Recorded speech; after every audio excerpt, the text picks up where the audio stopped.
Hello, my fellow webheads. It's your friendly neighborhood Jerry Rasco, and I am with you today to talk about another issue of The Amazing Spider-Man. Today, we're going to be looking at Amazing Spider-Man number 58. So we are making great progress through the series here. This one is a fun issue. It does kind of continue from the end of the previous issue, which is I really enjoy. I like that serialization of the story. But we do have some new stuff in here, and I think it's going to be a lot of fun to check out together. So thank you to everybody who's watching the video. Thank you if you are a subscriber. If you're not a subscriber to the channel, please think about doing so. It's just a click of the button. It costs nothing. And by being a subscriber, you are immediately entered into our 1,000 subscriber drawing. So when we get to 1,000 subscribers here by the end of 2026, that's our goal. One lucky subscriber at random is going to win this piece of Amazing Spider-Man art, completely free of charge, and this Incredible Hulk piece of art, also free of charge. Both of these are by yours truly, and we're drawn to celebrate both this video series that we do where we look at the art of Spider-Man and my other video series where we look at the Incredible Hulk. So if you haven't seen that one, please consider, again, subscribing to the channel. Check out the playlists. I know you're going to enjoy them. So with that said, let's head over to the comic and let's take a look at Amazing Spider-Man number 58 together. Okay, so this is the cover for Amazing Spider-Man 58. Excellent cover. I thought it was really cool. You've got the face of J. Jonah Jameson in what we will determine is a new Spider Slayer. So we'll see that. I really love the color choices here. So you have the very dark with the blue trim on the foreground as the element, the wall or the door that he's ripping through. And then behind him, you have this red, this very bright, vibrant red, which really helps pop both the opening offsets against the blue of the wall and makes the robot really bright and focused. So I think that's terrific. It's a rare occasion where you have a great cover without featuring the hero. So it's pretty unique and just goes to tell you that it is, to sell that how powerful it is of a cover of an image. So really nice stuff. This book, just like the previous issue, is still done by the team of Stan Lee, who was writing the script, John Romita, who is doing the layouts or breakdowns, Don Heck is doing the finished pencils, and then Mickey DeMeo, aka Mike Esposito, is doing the inking. So we still have that happening. So very quickly, let me explain. I've talked about it, and there's a link in my previous video. We talked about this team and how this works. There's a link showing you another video on Andy Smith's YouTube channel to break down what's the difference between breakdowns, layouts, pencils, finished pencils, and inks. So check that out if you're not familiar with that terminology. In the meantime, let me explain why you might do this. So for one, so the first thing you have to remember is these comics are coming out every month, and there's essentially, you say every month, so there's 30 days. Realistically, it's more like, because of production and shipping and all that stuff, you basically had 23 days a month to get a full comic done. Most pencilers, people drawing the comic, can do a page a day. So that's in an 8-hour day, you could draw a full page.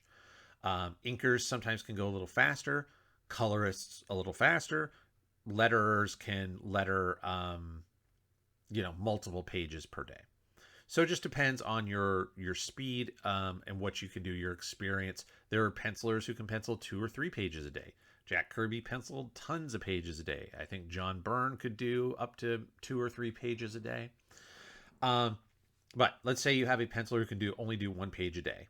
And now you are stuck. You're either behind on your schedule, or this penciler also has other duties. So at this point, John Romita is not just working on Spider-Man. He's working on some other books, annuals for other titles, covers, general work around, the office, maybe filling in and helping out somewhere. So this is where layouts by the series regular artist still gives us the storytelling, um, personality of John Romita. So the way everything that he's putting down is, this is the angle I would use, this is where I would put the figures. He's not giving you the details, but he's just drawing in the shapes and this is how I'd break down the panels, which panels are going to be what size. So he does that kind of stuff, and it adds some continuity to the art team, rather than just bringing in Don Heck to just do the story completely his own way. It would be a very big departure of style, right, from issue to issue. And the concept of having a continuous, similar style, a consistent style to follow, was really important in these older days. You would have, if an artist left a book, you would bring in an artist that would kind of mirror their style, or you would have, it's called aping or faking. You would have artists even going so far as to fake a style to try to draw like other artists to keep the continuity and the consistency of the art style. So anyway, that's a reason you might do this, is that John Romita is busy. He doesn't have time to fully pencil every detail, and that your inker, Mike Esposito, is not what you would call a finisher, meaning he's not going to draw the book in ink. He's going to ink what you have drawn. So he needs more tight pencils. So this is where we get the 3-person team. It's not normal. Typically, it's more of a 2-person team, pencil or inker. But I have seen this. And then one of the other reasons you would do this is, now this isn't the case with Don Heck. By the time Don Heck was working on this, he was a well-seasoned professional. But he also, so I said there's another reason. There's 2 reasons. Maybe Don Heck is not as comfortable with the genre. So some artists go like, I'm way better at science fiction or westerns or military comics, or stuff like that, war stories, horror stories. Everybody sort of has a niche and a thing that they're comfortable with. So if your artist isn't as comfortable with superheroes, you take John Romita, who is great at it, and he gives you a guide to go through to sort of help, so that you're not struggling going, I don't know superhero poses, or does this look heroic enough? John's going to have that covered for you. So that's one reason you would do the 3-man team or 3-person team. The other reason, again, not with Don Heck, seasoned pro, but you could do this with new artists. And that's what I have heard. I've heard stories of people who, as they started out in the business, worked off of layouts from another older, experienced artist. So you have somebody who's really good with their storytelling technique, but you want maybe a different style over the top of it. You could take that experienced, great storyteller, have them do all the breakdowns, design how the book is going to look, and then have this other penciler come in, and all they have to worry about is filling in the details. So that's a great way to see what you've got with a young artist. Don't let them get overwhelmed with having to create everything from scratch. Give them a guide to go with a layout, and then see what they do with the rest of their style and how they embellish it. So anyway, that's a lot about the 3-person art team. As always, don't forget, this is a PDF copy of the original comic. This comic is from, the indicia says March of 1968, so might have been January, probably, probably January was when it was done. And then, or when it came out, and then they always, the date's always a few months off. It's a weird thing. I'll go into depth about that sometime. But we're looking at 1968 here, and so that's where you're going to see the advertisements, the paper quality, the print quality, all that kind of stuff. It looks exactly like it did when it came off the rack, off the newsstand in 1968. So good splash page here. I always love the continuity and the continuation of the story. Just a real quick, Spidey had amnesia from his most recent interactions or battle with Doc Ock. He eventually confronts Kazar. The 2 of them fight. Spidey doesn't know who he is. Spidey gets knocked into a lake, or I guess I'll say a lake, pond, whatever, maybe in like Central Park, I think. They don't specify, but And Kazar pulls him out of the water. The fight is over. We think that is Spidey dead, right? That's the question. Has Spidey drowned, or did Kazar save him? Well, we know right off the bat he says he still lives. So there we go. As Kazar swings Spidey off to safety away from everybody so he can find out what's going on, we cut back to Zabu. So Zabu is Kazar's saber-toothed tiger companion from the Savage Land. Again, if you're not familiar with Kazar, you check out some old X-Men. That's where he would have, I think it's like X-Men number 10 is the issue where Kazar debuted. And he is Marvel's equivalent of Tarzan. Right? So he lives in a prehistoric area that was called the Savage Land that was created in Antarctica. But he's here in New York with Zabu, his saber-toothed tiger. And so we have this very nice low angle. It's a really great, we call worm's eye view, right? You're down at the ground level looking at Zabu and the cops. And then Zabu makes some noise and kind of gets the guys to scurry off so he can take off. I notice what is happening here, and this has kind of happened all along with everything maybe but the very first image of Kazar from previous issue. John Romita and Don Heck are doing everything they can to hide Zabu. So what I mean is, right, we're going to do he's got the face. So he's going to draw the face and the paws, but we're going to do it off, most of his body off panel, so we don't have to worry about what his body looks like. And then here again, there's tree, and we can just sort of do some lines to insinuate he's jumping out and not have to draw the whole tiger. And then here again, we'll sort of draw a shape and use a lot of shadows. He's going into the trees, into the foliage. Again, so we avoid having to draw the animal. Animals are tough. Their anatomy obviously is extremely different. With artists who draw people, we can reference ourselves. You can look at how your arm bends. You can look at how your elbow is. How do your hands move? Stuff like that. You can't do that with a saber-toothed tiger. So, there's ways in this case to fake it and to sort of hide some of that stuff. Spidey awakens, and Kazar, of course, because he has incredible jungle senses. He knows that Spidey is a good guy.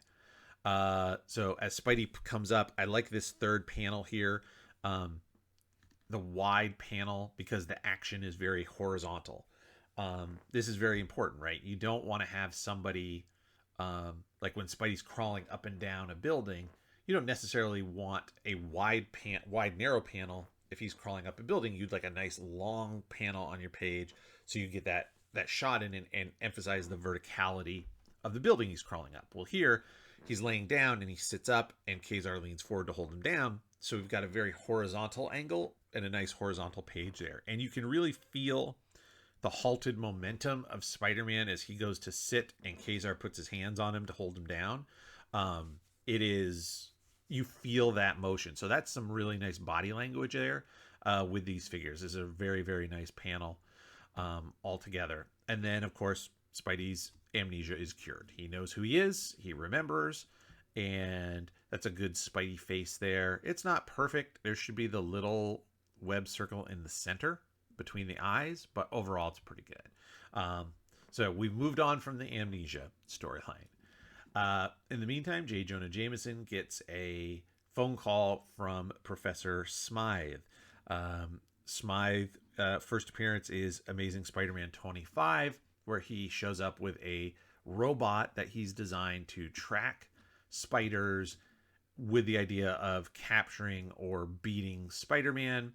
J. Jonah Jameson's all in on it, and of course, Peter escapes at the last second and makes him look silly. So Smythe has gone back to the drawing board, and he always has all these spiders in his lab because he's studying them to build something that can defeat the spiders, right?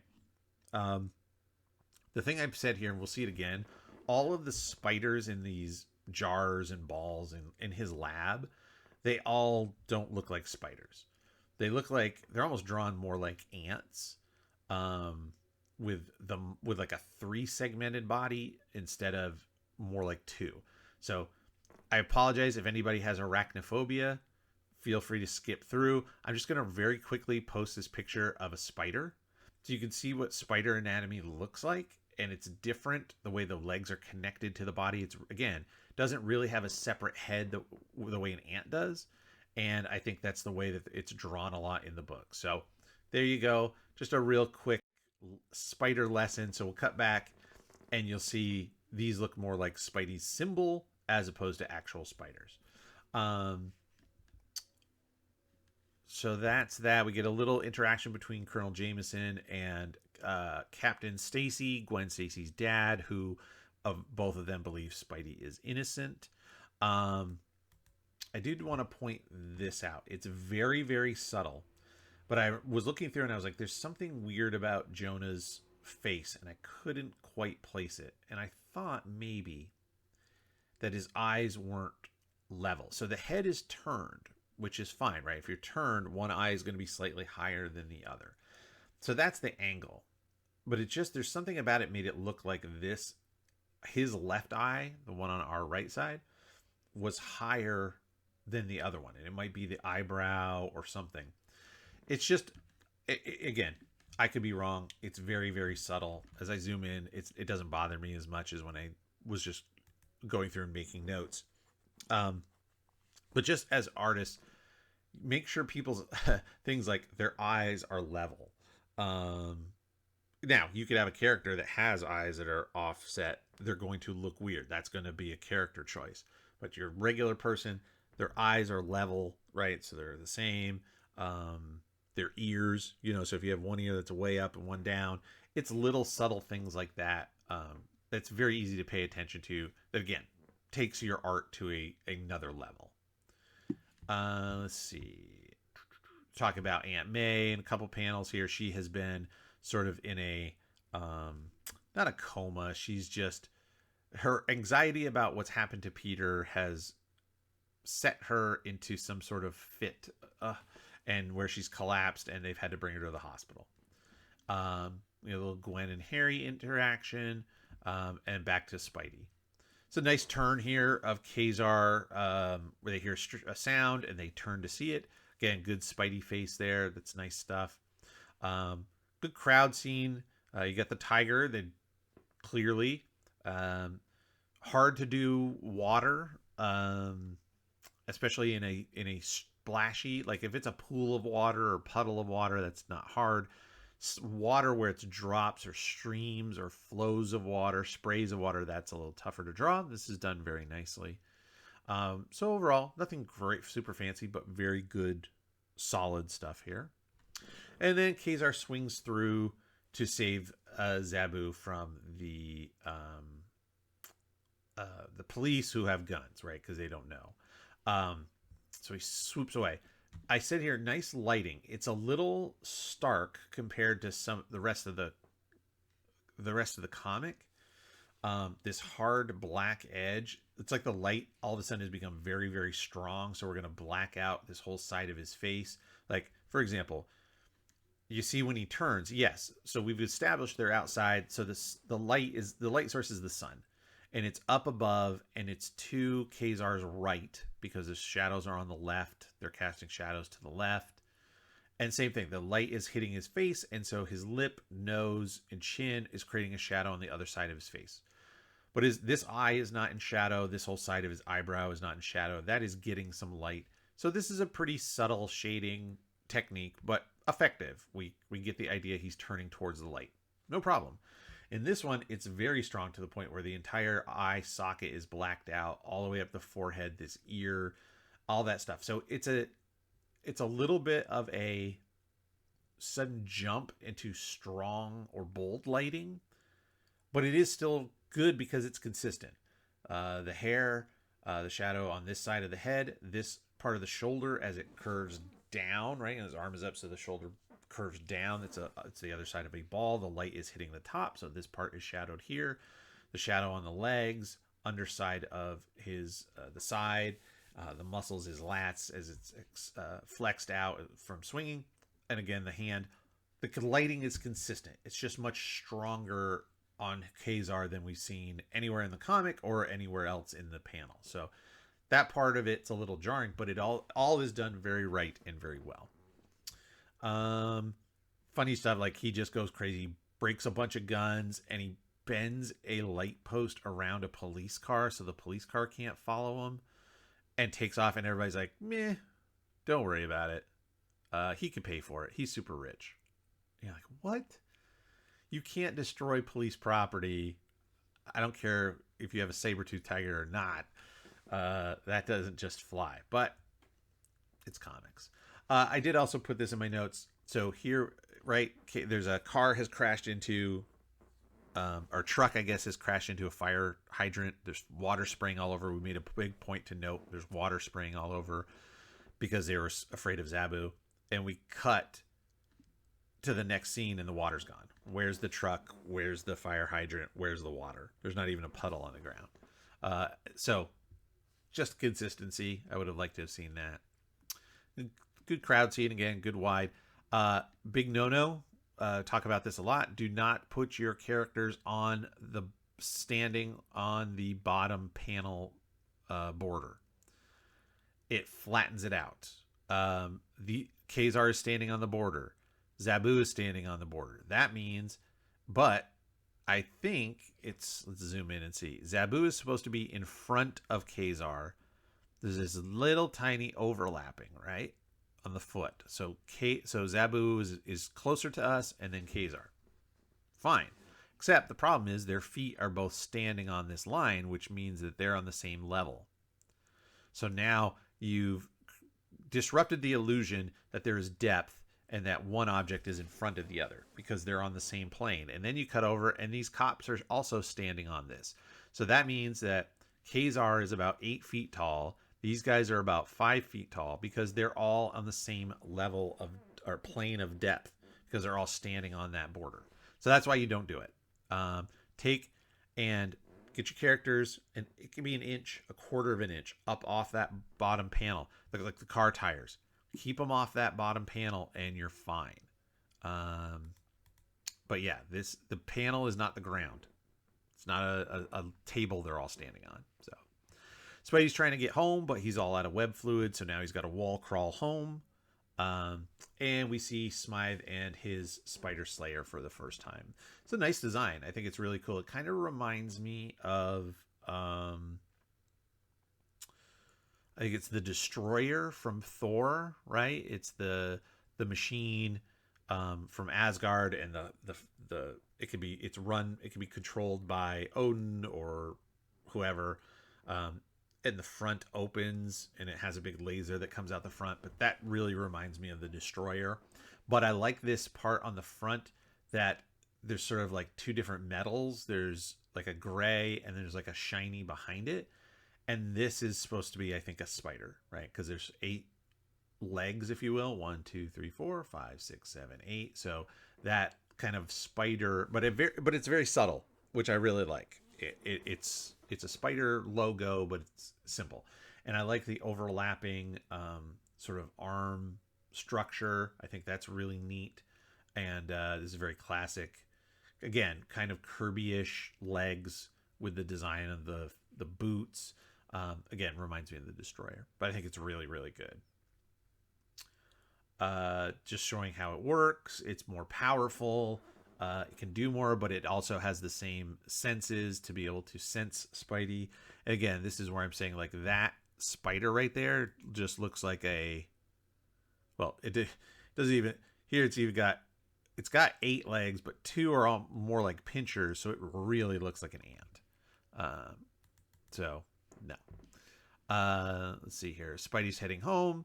Still a little woozy from the battle and overcoming the amnesia, so he tries to ride a bus because he has no web shooting, no web fluid. They're after him, of course, and I liked this panel to panel. So from 3 to 4, I would have split the page evenly, and I would have to mirror it. But you have the Spider Slayer is walking along the side of the bridge, ostensibly to avoid the traffic and people stopping him or seeing him or whatever. He's just so he can walk up walls, whether it's a magnet or some device, something. When then you have the mirror of Spidey wall crawling back to his apartment.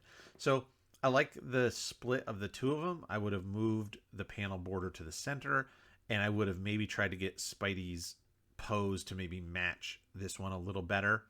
Um, that would have been a nice, contrast, yin and yang, if you will, of the two of them. But I get what we're going for. It's very nice. Uh, Call it can't reach Aunt Me, wants to change his clothes, and is like, wait a minute. I hear a noise. This doesn't make any sense. I can't be half in and out of my costume. And he hears Jameson's voice and knows he's got to get back to costume. So he hasn't had time to get his more web fluid. I did point this out as well. The cross hatching behind Peter. So I've talked about this a little before, and I'll have some examples to show you. In the 90s, this was became very popular. But the point I'm making is it didn't start there. People have criticized it for people using it in the background. They call it the screen door. And they're like, why is Peter suddenly in front of a screen door? Well, he's not. But in the printing techniques of the time, what we really want to do is we'd really like to do a gradient. You'd like to do dark orange to light orange around him to highlight around Peter and have the color fade. But we can't really do it.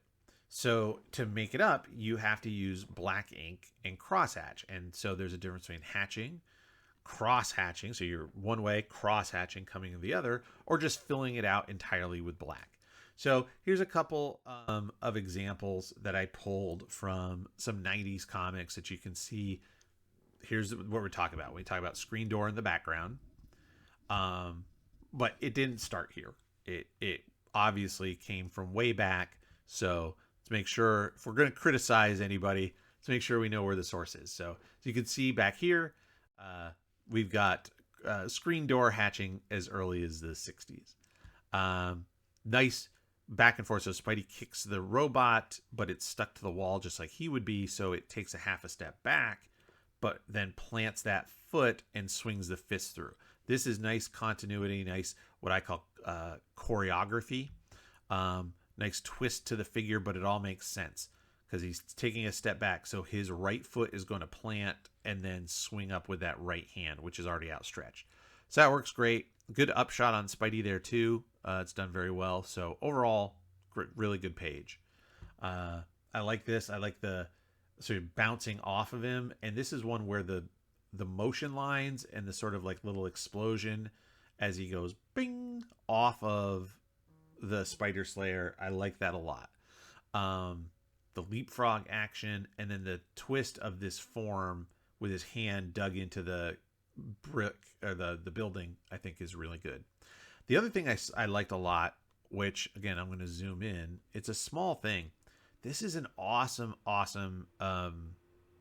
Spidey. So it's a little bit in this itty bitty screen that Jameson is using to control the machine. So he sees what it sees. But the pose is great. The way he's looking over his shoulder, minimal lines, the shadow behind on the wall to separate the little bit of space between his body and the wall as he's crawling up it.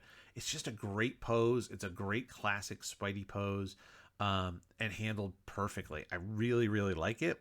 Again, subtle details is what sometimes is the difference between a good comic artist and a great comic artist. Also here, the blast is okay, and Spidey, the way he's leaping around is okay too, but it's a sort of upshot. So it's a machine that doesn't have a real face, but it's given sort of a chin as the shot comes up from below. I thought it was a very nice angle. Overall, these couple pages here, we're cooking with gas, right?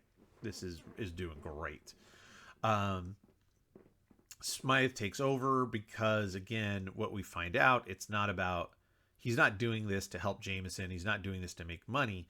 Now that Spider-Man beat his first Spider Slayer, now it's personal.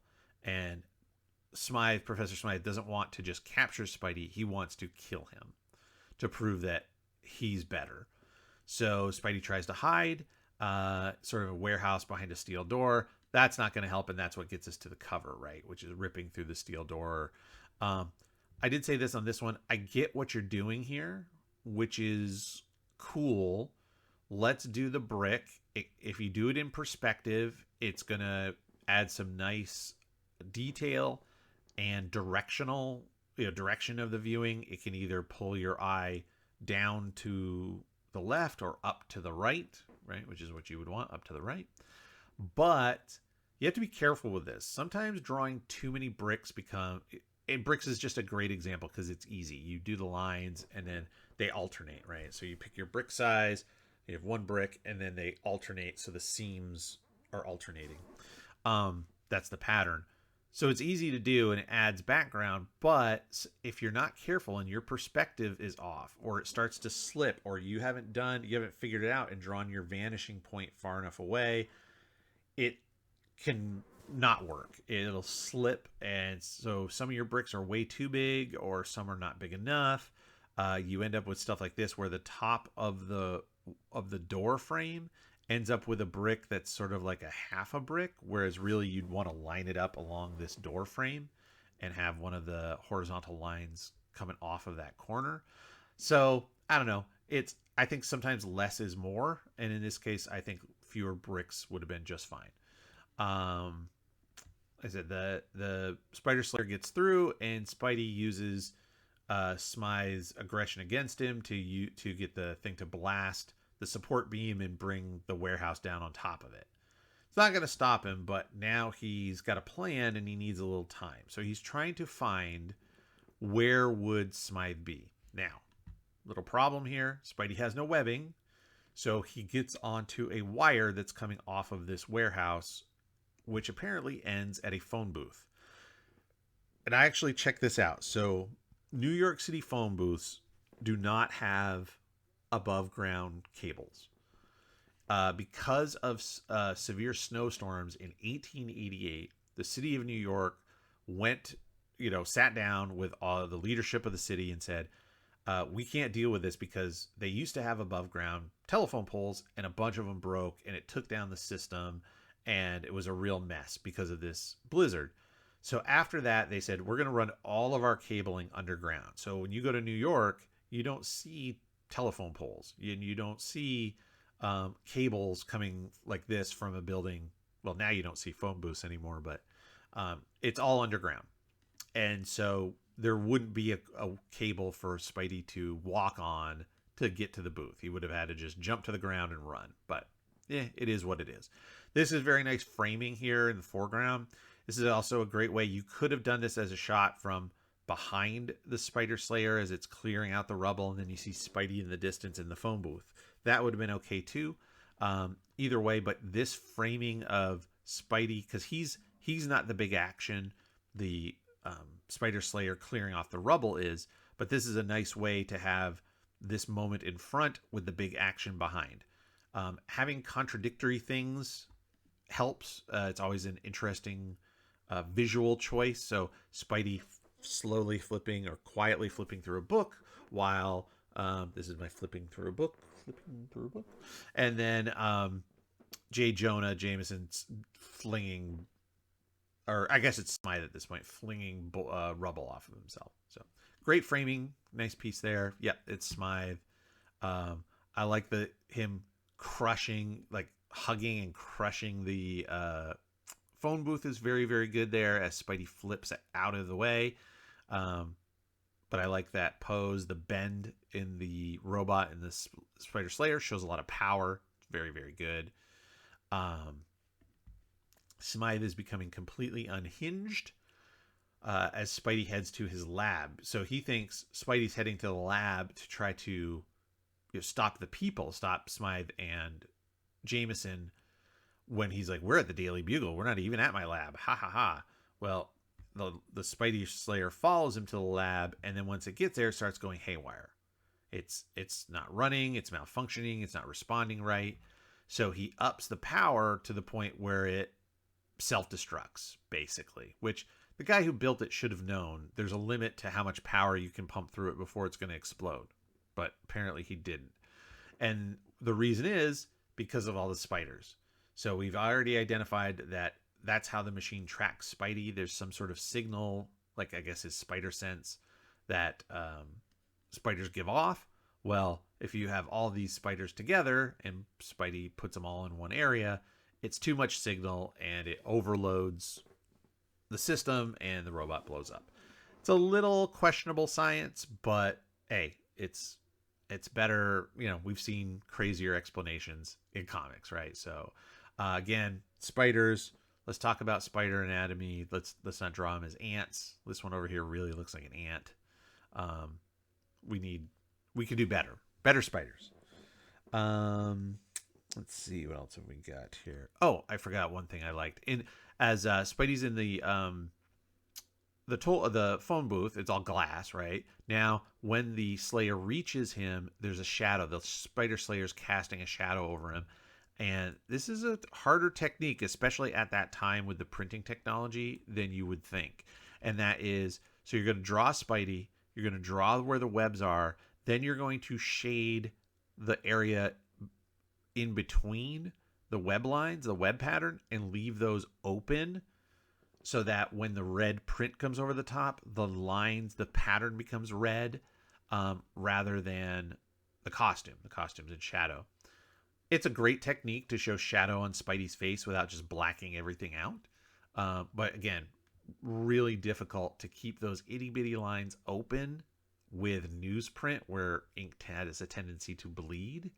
So difficult technique, fairly well pulled off. I like it. It's always something I like to see people do use when they put dark shadows on Spidey, especially the red part of the costume.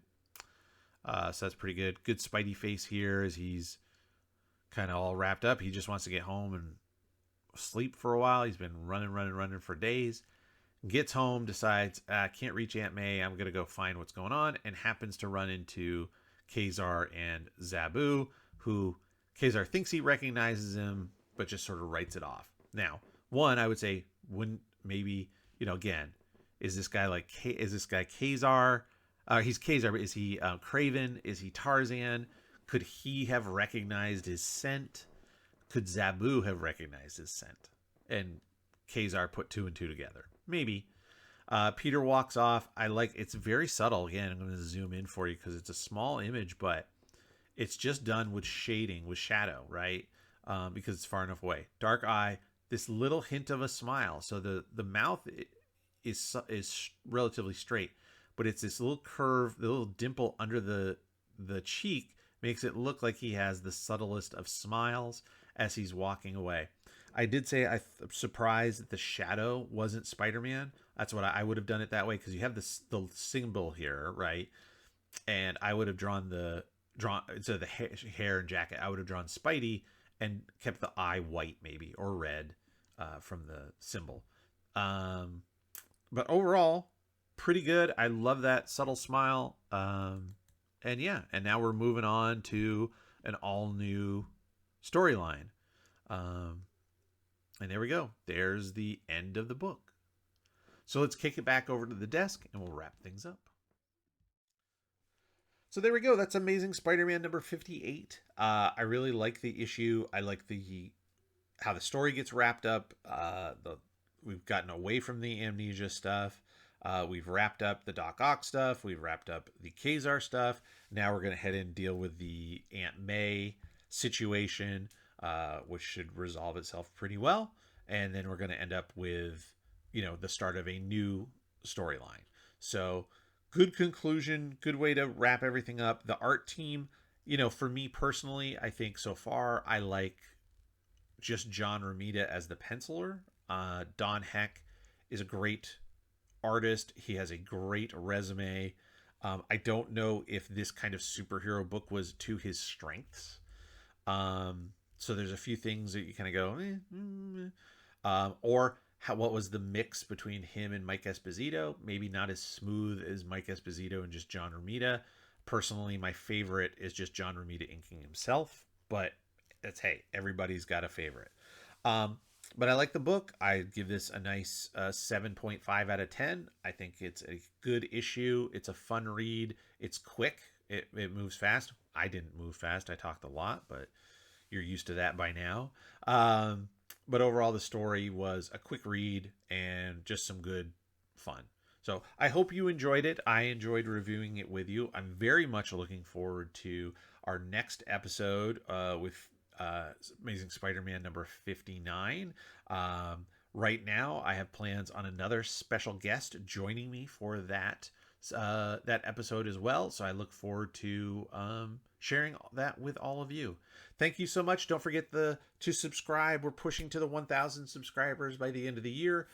Be part of that journey with us. Jump on board, and you'll get to enjoy this series, my Hulk series, and every other thing that I put up here on the channel.